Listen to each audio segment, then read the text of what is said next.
मैंने तो सुना है कि हिंदुस्तान में 90% घरों के अंदर कोई ना कोई वास्तु दोष ढूंढने जाएंगे तो मिल ही जाएगा। 100% मिलेगा। 90 तो कम बोला आपने, 100 में मिल जाएगा हर एक घर में। तो क्या हर एक सर। की परेशानी इसी से जुड़ी है? एक चीज मेरे को बताओ, आज के डेट पे ज्यादातर फ्लैट है जी। पिछला जमाना तो नहीं रहा कि हर कोई अपना जमीन खरीद के घर बिल्कुल। मकान बना रहा है। वो टाइम पे भी कोई इतना वास्तु के हिसाब से बनाता नहीं था, लोगों को नॉलेज नहीं था। ठीक है, आज के डेट पे ये सब के चक्कर में फेसबुक यूट्यूब ये सब के चक्कर में नॉलेज हो रहा है, फिर भी लोग वही सिचुएशन में हैं। आज के डेट पे फ्लैट है, बिल्डर तो आपके हिसाब से बनाएगा नहीं। बिल्कुल। और ना बदलाव कर सकता है। ना बदलाव कर सकता है। हर कोई बिल्डर आपको बोलेगा कि भाई मेरा वास्तु कंप्लायंस है। ठीक है, जो हालांकि होता नहीं है। दो ही चीज़ चलता है वास्तु में, दो ही चीज़ चलता है, या तो आपका डायरेक्शन गलत है जी, या तो आपके घर में काला जादू किया गया है। एक्चुअल देखिए, जो ज़मीन है वो ज़मीन पहले क्या था ये हिस्ट्री जानना ज़रूरी है। बिल्कुल। वो अगर बंजर ज़मीन था या वो जंगल था या मान के चलिए उसमें कोई कब्रिस्तान था, शमशान था, तो उस जगह पे आपको कभी भी बरकत नहीं मिल सकता है। चलेगा लेकिन बरकत नहीं मिलेगा। किसी किसी घर में देखिएगा घुसते ही सब चीज़ सूखने लगता है, बिजनेस छोटा हो रहा है, घर वालों में आपस में तनाव हो रहा है। ठीक है, अगर पुराना बिल्डिंग है जी, ठीक है, उसका अगर आप हिस्ट्री निकालोगे उसमें कुछ ना कुछ अननेचुरल डेथ का आपको मिलेगा। ओके। ठीक है, अगर बिल्डिंग नया है, आइदर वो पॉन्ड के ऊपर बना हुआ है, ठीक है, आइदर वो ऐसा ज़मीन के ऊपर बना हुआ है जो शमशान है या कब्रिस्तान है, तो ही ऐसा प्रॉब्लम होता है। प्रॉपर वास्तु लैंड के ऊपर अगर कोई घर बना है तो उसमें लॉन्ग स्टैंडिंग प्रॉब्लम नहीं रह सकता है। और अगर आपके घर में डेली पूजा पाठ होता है, डेली रिचुअल्स होता है, तो नहीं रह सकता है। यानी कि अपने घर में अगर कोई रोज पूजा पाठ कर रहा है, घर के अंदर भजन चलते हैं, मंत्र चलते हैं, स्तोत्र चलते हैं, तो उस घर का आधे से ज्यादा वास्तु ठीक हो जाता है, ये आप कह रहे हैं, और कोई भी नेगेटिविटी वहां नहीं टिकती है ना। एक आखिरी में मैं उस चीज समझना चाहता हूँ कि आपने कुंडलियों का यहाँ पर जिक्र किया। आपने कहा चार्ट्स अगर सही है, अगर आपका वक्त सही है तो सब सही है, और अगर वक्त खराब है तो आप बड़े से बड़ा उपाय करिए, वहां पर आपको मुश्किलों का सामना करना ही पड़ेगा। एस्ट्रोलॉजी के अंदर बहुत सारे ज्योतिषी ये दावा करते हैं कि कुछ ऐसे दोष होते हैं जो समय समय के लिए आते हैं और उसके बाद चले जाते हैं। जैसे कि कई बार गोचर का ऐसा स्थिति होती है, कई बार महादशाओं की ऐसी स्थिति होती है। क्या उस टाइम पीरियड के लिए भी कुछ ऐसे उपाय होते हैं कि भाई ये आप स्पेसिफिकली अगर किसी का जिक्र करना चाहो कि ये अगर समय चल रहा है तो इसमें आपको ये उपाय करना है, और अगर ये समय जब तक है तब तक आप करते रहिए? मैं 6, 8, 12 का ही बोलता हूँ, इसमें इजी हो जाएगा, लोगों को समझ में भी आ जाएगा। छठवें भाव का मैंने आपको बोला ही जी। ठीक है। अष्टम भाव क्या है? अष्टम भाव अष्टम का जब भी दशा आएगा आपको ट्रांसफॉर्मेशन देने के लिए आएगा। अच्छा। ठीक है, अब अष्टम का जब भी दशा आता है आपके ऊपर एक सडन डाउनफॉल आ ही जाता है, या आपका साइकिल कंप्लीट होता है। अच्छा। ठीक है, तो ये सबसे पहले समझना होगा। नॉट एवरी डाउनफॉल आपको नीचे लेके जा रहा है, आपके लिए रास्ता भी खुल सकता है। ओके। राइट। तो अष्टम का जब भी दशा आता है आपको पहले से प्रिपेयर करके चलना पड़ेगा, भाई मेरे लिए ट्रांसफॉर्मेशन आ रहा है, अपसाइड डाउन लाइफ हो जाएगा। ठीक है। ठीक है, अच्छा 12वें घर का अगर दशा आ रहा है, ठीक है, वो आपको आइसोलेशन देगा। अब वो आइसोलेशन आपका नौकरी जाके भी हो सकता है, अच्छा।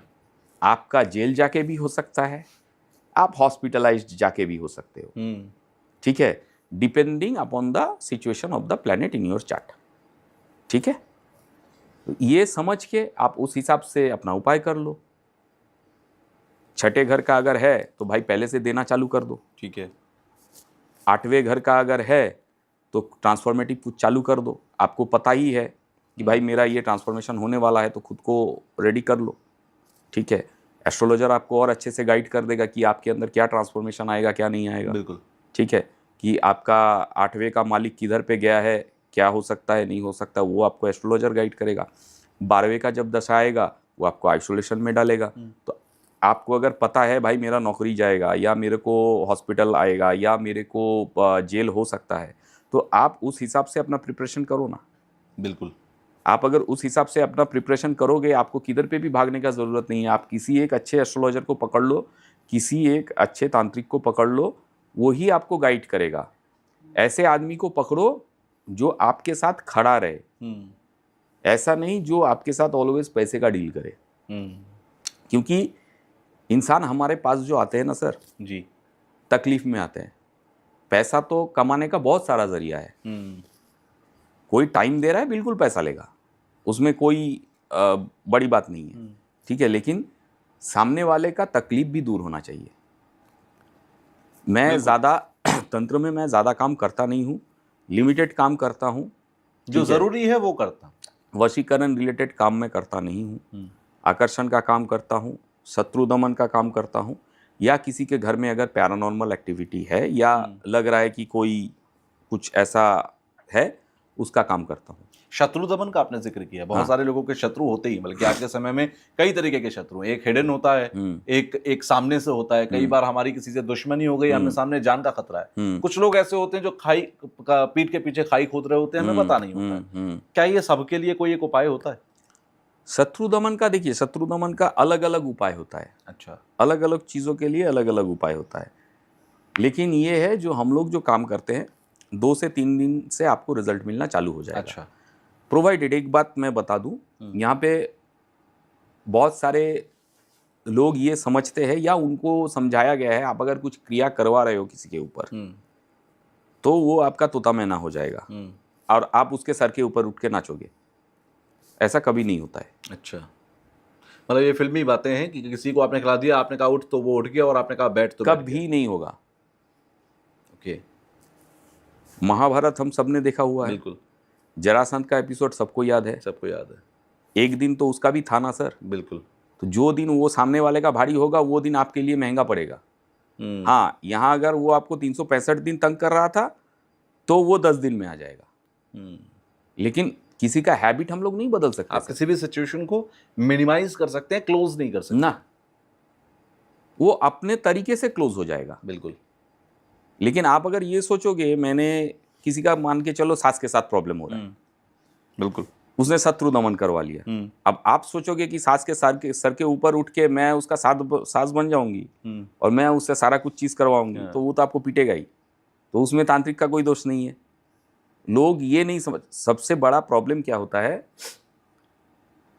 आप जितने भी लोगों से पूछोगे ना, सब कोई बोलेगा मैंने तांत्रिक को पैसा दे दिया, तांत्रिक ने काम करके दिया। बिल्कुल। हालांकि वैसा होता नहीं है। आपका काम है, भूख आपको लगा है, चाहे आप 2 रोटी खाओ चाहे आप 1 रोटी खाओ, बिल्कुल, आपको आपके हाथ लगा के ही खाना पड़ेगा, है ना। बिल्कुल। खाना आपको कोई दूसरा बना के दे सकता है, खाना आपको खाना को पड़ेगा। राइट। हमारे में भी वही सिस्टम है। 80-90% काम हम करते हैं, 10-20% काम हम सामने वाले को बोलते हैं, जिसका तकलीफ है कि ऐसा ऐसा है, ऐसा ऐसा आप कर लो। बहुत ईजी प्रोसेस है। कोई आपको शमशान नहीं जाना होगा, कोई जिन प्रेत का कुछ भी काम नहीं है, किसी को भी बुलाना नहीं है आप, ठीक है ना। बहुत ईजी प्रोसेस में काम है। उसमें भी लोग गलती करते हैं। जैसे मान के चलिए, किसी को आपने बोला है कि ये कागज़ के ऊपर फलाना चीज़ करके आप इसको जला दो, जलाने के टाइम में फलाना फलाना चीज़ बोलना, ठीक है। अब मेरा क्या है, मैं पूछता हूँ कि आप जब ये काम कर रहे थे आपको कैसा लगा, कैसा महसूस हुआ? नहीं, मैं तो इतना समझा नहीं, मेरे को कैसा लगा क्या लगा, मैं एक्चुअली काम के ऊपर ज़्यादा फोकस कर रहा था। अच्छा, आपने काम किया? अच्छा, आपने लिख करके वो सब करने के लिए बोला था ना, तो मैं वो बोलना भूल गया जलाने के टाइम में। अब ये गलती किसका है? उस व्यक्ति का। अब आप एक काम कितना बार रिपीट करवाओगे? सिंसियर अगर कोई आता है, जैसा बोलूँगा वैसा अगर कोई करेगा, 1000% गारंटी लेता हूँ उसका काम हुए बिना वो नहीं जाएगा। गारंटीड काम मिलेगा उसको, गारंटीड काम मिलेगा। मैं सर सिद्ध महात्मा नहीं हूँ कि हर एक चीज़ मेरा पकड़ में है। बिल्कुल। मैं 4-5 काम ही करता हूँ, ठीक है, उसी में लोगों को रिज़ल्ट डिलीवर करता हूँ। गुरु के आशीर्वाद से, भगवान की कृपा से वो मेरे अंदर से वो चीज़ को निकालते हैं, मेरे हाथ से होता है। जिस दिन वो नहीं चाहेंगे नहीं होगा। और क्या, इसमें कोई बहुत रॉकेट साइंस कुछ है नहीं। सही बात है। मैं आपको अपने आप को सिद्ध महात्मा क्लेम कर लूँ, वो चाह रहा है कर रहा हूँ, वो जिस दिन नहीं चाहेगा नहीं करूँगा। नहीं, वैलिड पॉइंट है, और ये आपकी एक जेन्युइनिटी है कि आप जेन्युइन तरीके से बोल रहे हो कि भाई जो मैं कर सकता हूँ वो सामने है। नहीं तो बहुत सारे लोग आके दावे करते हैं कि मेरे पास 8 प्रेत इधर है और 16 प्रेत इधर है नहीं नहीं और मैं सर, अपनी मेरे पास, जिंदगी मैं बदल अफोर्ड सकता नहीं हूँ। कर सकता हूँ सर, मैं अफोर्ड नहीं कर सकता, मैं ऐसे ही गरीब आदमी हूँ, मैं जी। अफोर्ड नहीं कर सकता हूँ। चलिए, बहुत अच्छी बात है कि ईमानदारी के साथ कोई बात कही जाए, और खासकर ऑन कैमरा जैसे हज़ारों लाखों लोग देखने वाले हैं या हज़ारों लाखों लोग दावा आपकी बात पर भरोसा करने वाले हैं।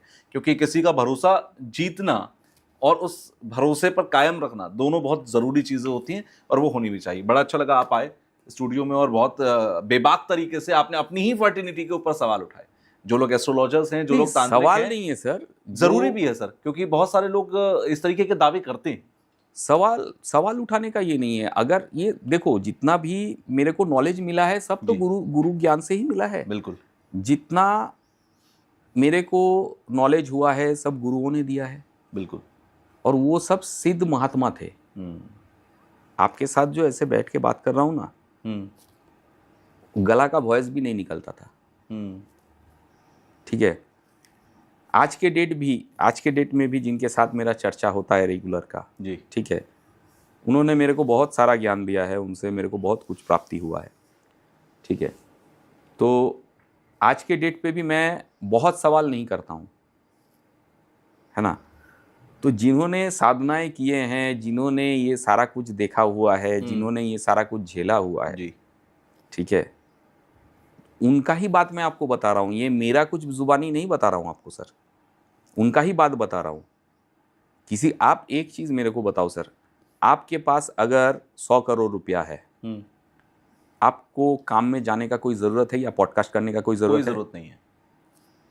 आपके पास खाने का बंदोबस्त है, बिल्कुल। ठीक है, आपके पास रहने का बंदोबस्त है, ठीक है, आपका ज़रूरत लिमिटेड है, बिल्कुल। जो कि पूरा हो जाता है। आप किस चीज़ के लिए जाओगे?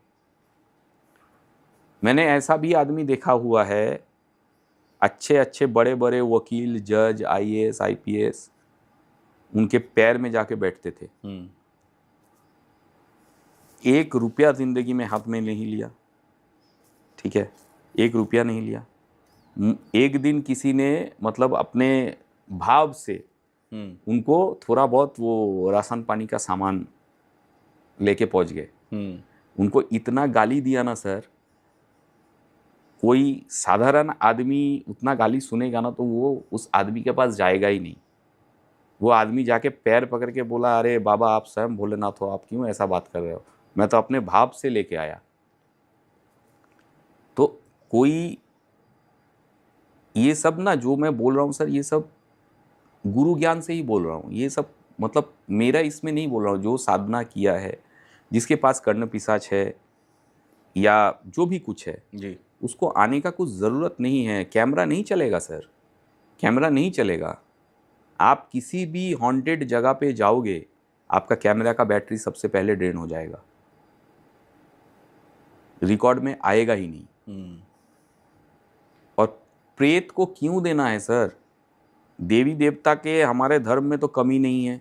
बिल्कुल। बहुत सारे ऐसे देवी देवता है जिनको कोई जानता भी नहीं है, जिनको कोई पूछता भी नहीं है। वो लोग बैठे हैं आपको चीज़ देने के लिए। उनका साधना करो ना, उनका सिद्धि लगाओ ना। तुमको क्या चाहिए? बजरंग जी का सिद्धि लगाइए ना, बजरंगबली का सिद्धि लगाइए ना। सही बात है। क्या चाहिए आपको? आपको जो चाहिए सब मिल जाएगा। आप 2 कलम पढ़ के या इधर उधर से सुन के आके बोल रहे हो, इंसान को गुमराह कर रहे हो। ये एक्चुअली देखो, जिसका जिसका कर्म है उसका वैसे जाएगा, लेकिन जाने अनजाने में आप खुद का कर्म खराब कर रहे हो और फिर कर्म का ही फल आपको लौट कर ये ऐसा एक प्रोफेशन है, इसमें कर्म का फल खाली नहीं जाएगा। बहुत सारे ऐसे एस्ट्रोलॉजर, ऐसे तांत्रिक एक टाइम पे बहुत काम किए हैं, बहुत पैसा कमाए हैं, बहुत शोहरत हुआ है। आज के डेट में मतलब उनको आप खोज के नहीं निकाल सकते कहाँ पे है। कुछ कुछ को तो मैंने देखा है एक्सीडेंट में मर गए, एक्सीडेंट में मर गए। तो जेन्युइनली आपका कर्म ठीक नहीं है सर। अगर आपका पुण्य सही रहता है, एक है हमारे प्रेमानंद महाराज जी। देखिए, 2 किडनी खराब किडनी लेके कब से हम लोग उनका कब से प्रवचन जीवित है। सुन रहे हैं, बिल्कुल। ठीक है। और जिसका सारा पुर्जा सही है वो बेचारा इतना काम कर रहा है, एक्सीडेंट में चल बस रहा है। तो मेरे को वैसा काम करना भी नहीं है। मेरा सर नीड लिमिटेड है, अनलिमिटेड मेरा नीड नहीं है। लाइफस्टाइल मेरा बहुत हाई नहीं है, ठीक है। तो मेरे को जितना ईश्वर दे देता है मैं उतने में सुखी हूँ। जिस दिन चाहेगा मेरा भी बड़ा मकान बन जाएगा, अगर नहीं चाहेगा नहीं बनेगा। तकलीफ में तो कुछ हूँ नहीं, सारा कुछ वही संभाल रहा है। जब मेरे सांस के ऊपर मेरा अधिकार नहीं है तो मैं किस चीज़ के ऊपर अधिकार जमाने जाऊँ? क्या सकता हूँ मैं? वो चाह रहा है कर रहा हूँ, वो नहीं चाहेगा नहीं करूँगा। सीधी सी बात है। इसमें क्लेम करने का मैं सिद्ध पुरुष हूँ या, और किसी के पास अगर सिद्धि है वो बोलेगा ही नहीं। सबसे पहली बात वो है। गायब रहेंगे, वो होंगे ही नहीं। अगर मान के चलो वो आ भी गया जी। एक बार के लिए मान लेता हूँ आ गया, चलो ठीक है, वो बोलेगा ही नहीं। आपके पास अगर पिस्तौल है आप पावरफुल इंसान हो। बिल्कुल। आपके पास अगर पीएम का कनेक्शन है, किसी का कनेक्शन डायरेक्ट है, आप पावरफुल इंसान हो। बिल्कुल। ठीक है। मोहल्ले में अगर झगड़ा हो रहा है आप बोलने जाओगे मैं पीएम को फ़ोन लगा रहा हूँ? नहीं, बिल्कुल नहीं होगा। तो अगर करना ही होगा तो आप कर भी दोगे। ठीक है। या किसी गाड़ी वाले के साथ अगर आपका झगड़ा होगा तो आप अपना बंदूक निकाल के उसको दिखा दोगे। ये भी वही चीज़ है। आप ये कह रहे हो गरजने वाले बादल बरसते नहीं, और जो बरसते हैं वो गरजते नहीं है। जिसके पास सिद्धि होगा वो कभी बोलेगा नहीं, वो कभी क्लेम नहीं करेगा, क्योंकि चला जाएगा। क्योंकि जो भी साधना होता है वो आपको नेचर के साथ एक रह के होना पड़ता है। जिसके पास अच्छा चीज़ है ना सर, वो आज भी जंगल में ही रहता है, आज भी पहाड़ में ही रहता है, अकेला रहता है। उसको दुनिया से कुछ मतलब नहीं है, परिवार से कुछ मतलब नहीं है। तो ये तो एक तांत्रिक का मैं आपको जीवन बता रहा हूँ जिसने बहुत कुछ ये किया है। आप प्रेमानंद जी का भी जीवनी सुन लो, ये तो है फेसबुक पे, इंस्टाग्राम पे तो है। उनका दिनचर्या पहले क्या था, तभी जाके उन्होंने आज के डेट पे तो कुछ ना कुछ तो उन्होंने हासिल किया है। बिल्कुल। इतना धर्म को फैला रहे, इतना सारा कुछ कर रहे हैं, कुछ तो किया है उन्होंने। जो कुछ नहीं कर रहे वो आके दावा कर रहे हैं। और मैं तो सर एकदम यही कलयुग है। ये खुला बात बोल रहा हूँ भाई, मेरे अंदर कुछ नहीं है। मैं सीधा बात बोल रहा हूँ, मैं कुछ भी नहीं कर सकता। जितना हो सकता है कोशिश करता हूँ, हो जाता है ईश्वर की कृपा से। ईश्वर का मेहरबानी है, गुरु का आशीर्वाद है, बस।